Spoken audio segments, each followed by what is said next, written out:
आप सुन रहे हैं एजी एंटरटेनमेंट की धमाकेदार प्रस्तुति डीजे मुकेश चकिया।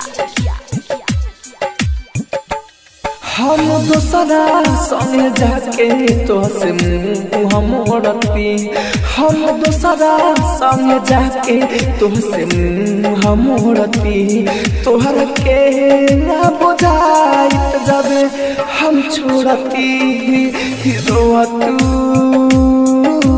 रोआ तू रोआ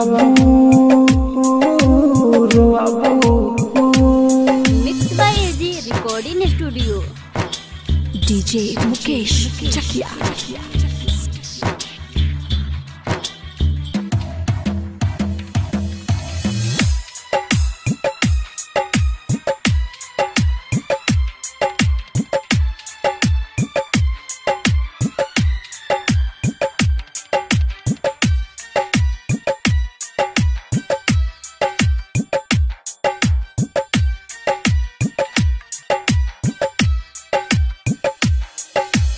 फोन का तू हो जब ना उठती ता तोहर अखिया होइत पानी,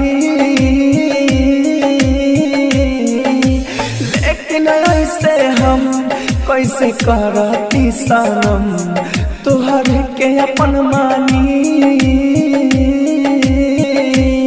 काहे भइलुए जान इतना बेदर्दी हो, तोहर हालत हमरे जैसे कर दियो, भले जान तो के ना गोरती हो, रोअबू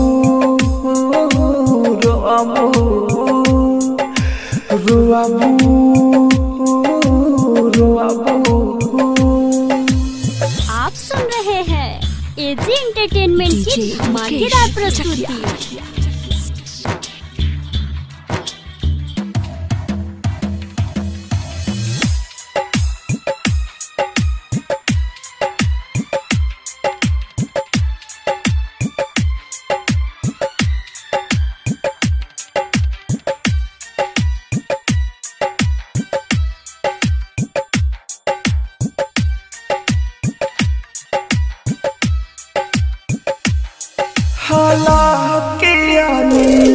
कहे सन राजू दिलू रोयाजू,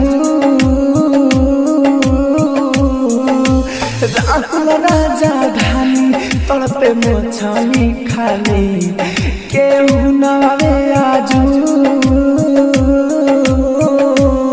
हमके ये बात के अफसोस से होला, बड़ी हो खेला दर्द केहू केहू के खोला, जानते बारू बेवफा दिल से हमोड़ते हो, रोअबू रोअबू रोअबू